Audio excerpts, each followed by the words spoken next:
Hello, I'm Stephen Alltop, music director and conductor of the Elmhurst Symphony Orchestra, and delighted to be joined here by Adam Neiman, our soloist for our upcoming Brahms concert. Adam, thank you so much for taking this time. Pleasure to be here. And we're talking about a piece we both deeply love. Yes. The first piano concerto of Brahms. Yes. And Brahms wrote this over a period of time with a lot of help from his friends, didn't he? He did.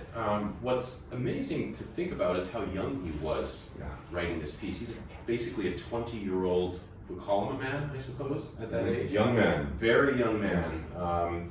And this occupied a large swath of time for him. Unlike what we think of with other composers who just spun out compositions in a few weeks or a few months, this was the labor of love, and he felt unsure of his standing with the orchestra, which was for him a new genre. He really had not extended himself orchestrally, so he got as much input as he could from people that he trusted. Starting with a collaborator of his in chamber music, the esteemed violinist Joachim. Yes. Joachim was not only a great violinist, but also an accomplished composer as well. Yes. And just a musician of the, obviously, top-notch musician whom everybody respected.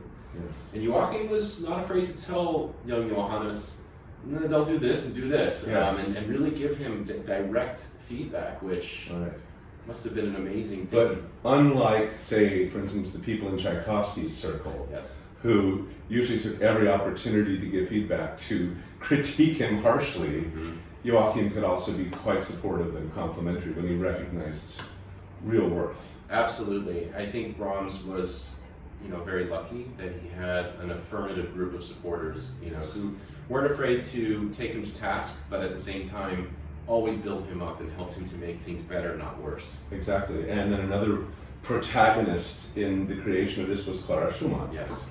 With whom Brahms could be said to have already been in love by that point. And I think that romanticism is, well, you can see it and hear it in the piece. It's something that stayed with him for over 40 years after that point. Yes. To the day that she died, and probably the day that he died about 6 months later. Absolutely. And the thing is, Clara was not just a great figure in the 19th century, having been married to Robert Schumann and friends with Brahms, but in her own right, a truly wonderful composer, and quite possibly the greatest pianist of the 19th century, if not one of the greatest pianists of the 19th century, who, in a sense, invented the solo concertour. Exactly.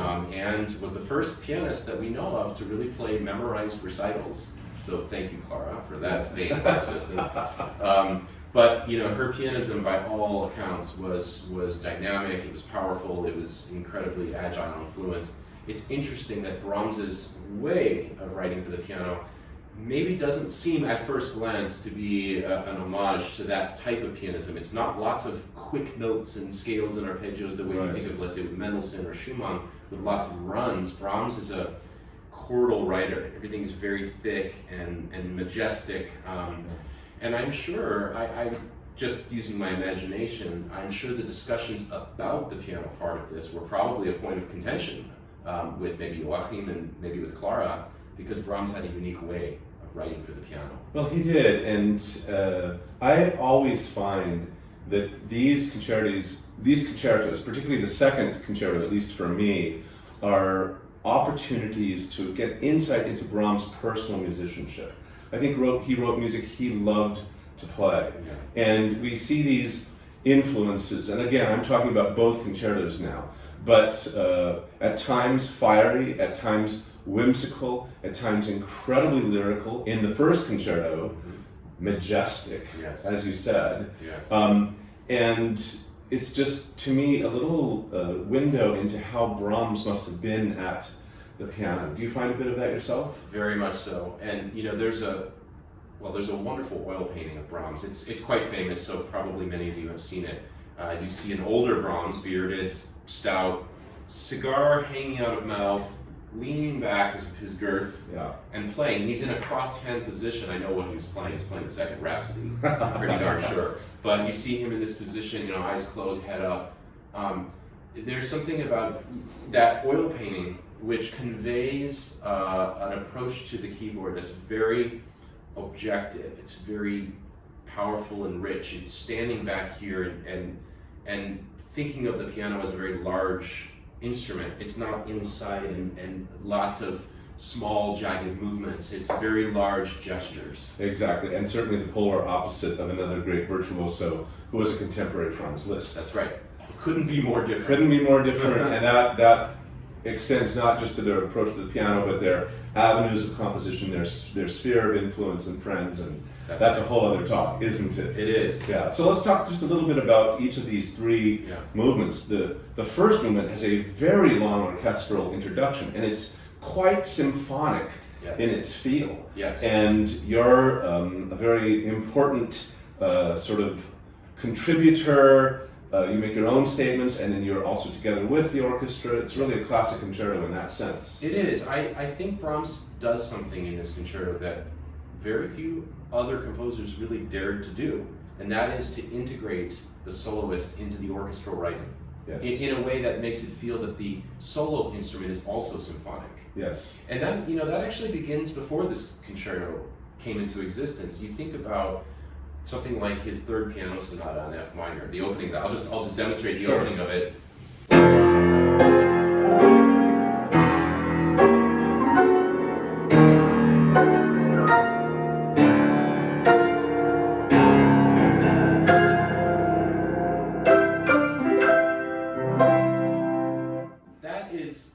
That could be a symphony orchestra playing, Absolutely. right? I mean, you could hear it.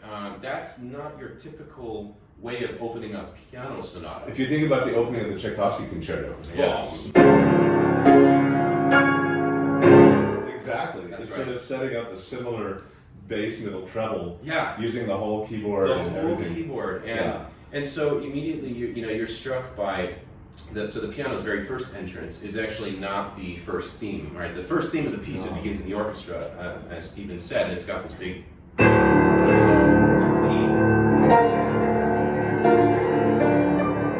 which of course is very dramatic. When the piano comes in, it comes in from a different angle, from a different doorway, right? Exactly. But even there,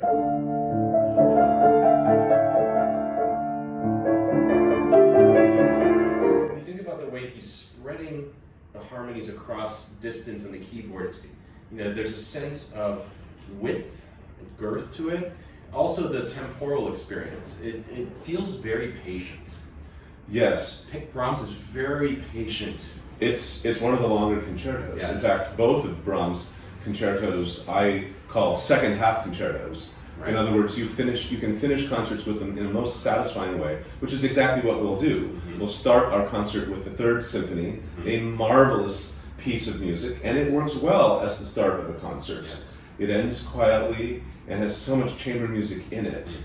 And then the piano concerto, in some ways, is even more symphonic. Right. In at certain times. And of course, I love that first entrance because it's such a signature sound of Brahms. It is. The just singing, almost weeping sixth. Well, and then the other really notable theme that the piano gets to actually really, I would say, gets the real first crack at is the B theme. Exactly. And it's so beautiful. I'll just play a little bit of that.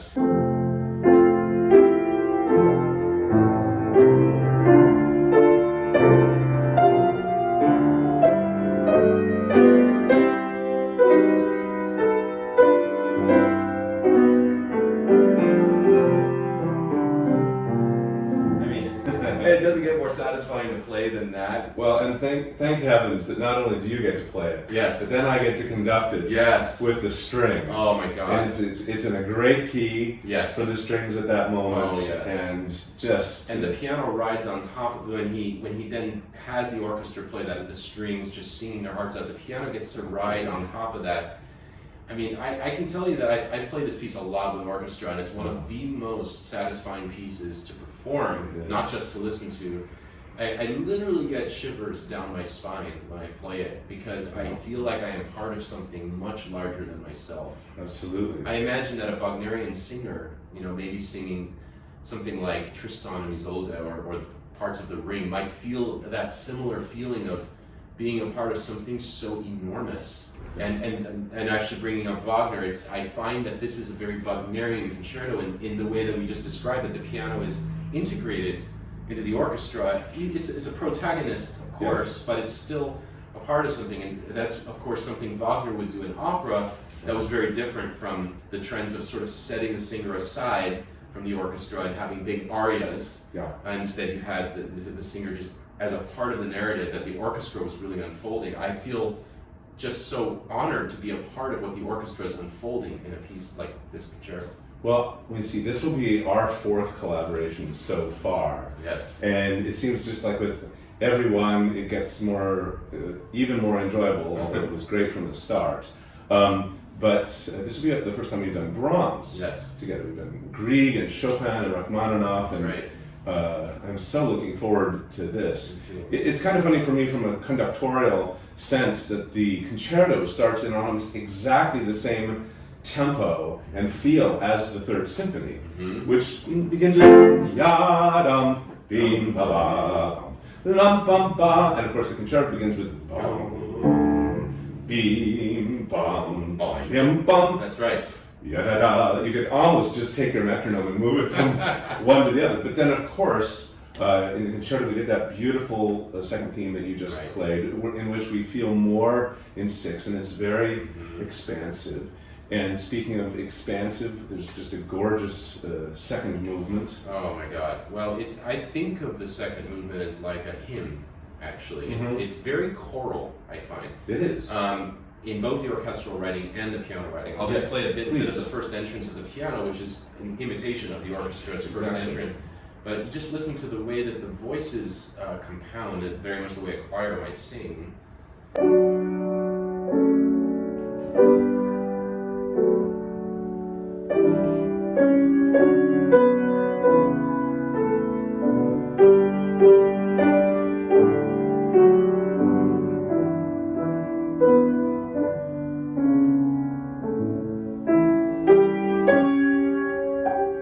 So there are those moments of personal poetry, but they're few and far between. What most of the music, even when it's a solo line, feels like I'm playing a group effort, even with myself. Yes, but there's also, this is like the perfect day as I look at the trees in Grant Park in their beautiful fall colors.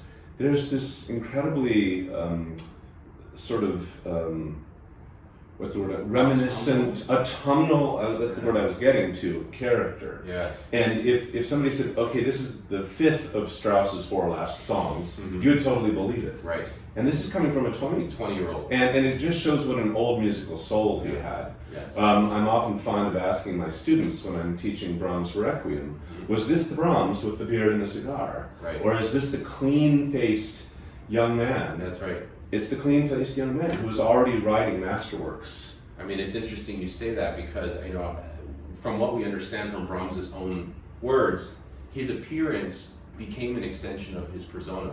Yeah. And in a way, his young, very handsome face and his small stature were not representative of who he was. And, it was not until he sort of adopted the senior appearance that people took him as seriously as he wanted to be taken as a composer. He faced a lot of kind of odd, I don't want to call it age discrimination, but he's just, his maturity belied his years, essentially. It's sort of hard to imagine now. Yes, exactly. It is. And then, of course, we also, in the final movement, this rondo, get a very important element that's part of Brahms' makeup, if you will. And that's a sort of Eastern European fiery flair. And he played a lot of that music, I think, in chamber music too. He knew the style very well. And of course, his output includes wonderful Hungarian dances and the like. It would be great if you played a little of that theme. I'll demonstrate some of that opening theme, which you'll find is very jaunty, right? So the signature of that Eastern European style is the offbeat accents, the rhythm, the liveliness.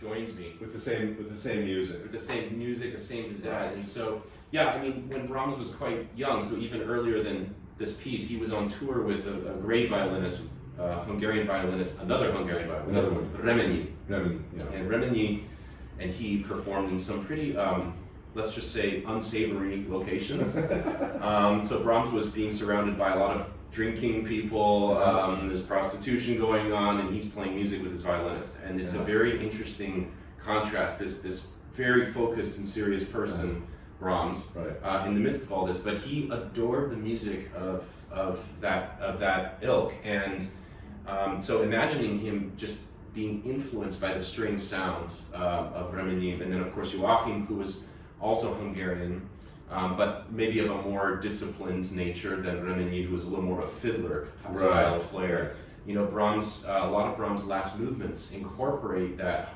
Hungarianistic writing. Absolutely. And I think he leaned on it. You know, we know for a fact, and this is not a critique of Brahms, we just know that he struggled with last movements in general. They were hard for him. He's not the only composer. Yes. And he's one of the only ones who admitted it. Right, exactly. You know, he had an abundance of ideas for first and second movements and scherzos, but fourth movements were elusive to him, how to complete large essays. Well, my theory actually would be that Brahms was such inherently a vocal composer that, and he didn't always try to conform to stated traditions as far as internal movements goes. He just oftentimes would compose songs of one nature or another. Yes. And I think that came very naturally to him. Yes. So this could be why the form of the last movement, but this could also be why he chose a very classical form for this, which was the rondo. Lots of historical precedents. You automatically have a form where you start with this opening music, and then you go away from it, and you come back to it, and you do something different. And so right there you have a structure for your last movement. That's right. But also you're giving a nod to the past, and Brahms always had one foot in the past. He knew the music of the previous generations better than anyone alive, probably, and one foot purely in his own time of romanticism. Absolutely. And this is sort of the blend of Brahms. I totally agree, and I think it was, that you pointed out, he's always got this vocal, choral orientation, almost everything he writes. Then to rely on dance, right? Pure dance and fire to create that excitement, that drive. You know, I think of a piece like the G minor piano quartet. And you've got that similar energy and offbeat accents and the jauntiness, and he loves that. It's how he creates excitement, and when he does it, no one can do it as infectiously as he can. Because not only did he have an unparalleled sense of harmony, I don't think anybody alive had a better sense of rhythm. Oh no. Again, absolutely. Much to the bane of those of us who try to perform his music. Yes, so something Brahms loves to do is what we call the hemiola, of course. Oh yes. And it's like, it's pervasive. So this is where, you know, if you've got 6 counts, you can divide those up, either 2 sets of 3 or 3 sets of 2, right? And so if you feel 1, 2, 3, 1, 2, 3, and it becomes 1, 2, 1, 2, 1, 2. Yeah. That changes the focal point of each bar. It changes the tension. So I always find that Brahms' music has a lot of innate resistance to it. It's like torque. Like you're driving a car in first gear, and you feel the drag and the tremendous power behind it as it has all that torque. It's not gliding in 5th gear all the time. His music it's a low gear, high torque kind of music because rhythmically he's always pushing against the grain. Exactly, and he knows how to instill the music with sometimes just a sense of motion, sometimes more than that, a sense of agitation. Just that kind of heartbeat that from the very beginning you feel that. That's right. And he does it all the time in the symphonies and in this music. And so, well, we're so grateful to you for just taking a moment to share your thoughts. You're one of my very favorite colleagues to talk about music with. And it seems like we get to do it our enjoyment of it is in inverse proportion to the amount we get to do it. That's right. Because we're both busy folks and so forth. Busy, But when we do, it's such a pleasure. And our audiences have heard you now in Grieg and in Chopin. That's right. And those who have, I know will be here to hear Brahms because it's such a special treat to hear you play with our orchestra. Well, I do want to say, of course, thank you for inviting me. When Stephen asked me to do this piece, I can tell you that it was essentially a dream come true because it's hard to pick a favorite. If I had a desert island orchestra with me, a conductor, and they said, okay, you can only have one concerto. Shipwrecked with an orchestra. That's it. There's one concerto you can play for the rest of your life. What would it be? I could make a really strong case for Brahms D minor. honestly. And it's a piece that I actually picked up in my life quite early. Yes. Believe it or not, I was 11 when I started learning it. I don't believe it. My teacher was brave. I wanted it, and my teacher, basically a conductor asked me to do it a year hence. Oh my heavens. And I asked my teacher, and he thought it was a bit nuts, but he said, go for it. And he said, better now than later. So, Right. so through my age 12, I was learning this piece, and I performed it while I was 12. That was my first time performing it. And, you know, I'm not going to say it was a great performance or anything, but what I will say is that having lived with this piece since such a young age, for me, it's deep in my blood. There are you know, there are pieces that I love very much, and there are pieces I've played for a long time, but there's almost no piece I've played more and with more adoration than this particular concerto. So having you invite me to play this, you know, with a deep friend and an orchestra that I love the Elmhurst Symphony, I love playing with you guys. It's just going to be a dream come true for me. November 13th, 4 p.m. We can't wait. Thank you so much. Thank you. All right. Bye-bye. Bye.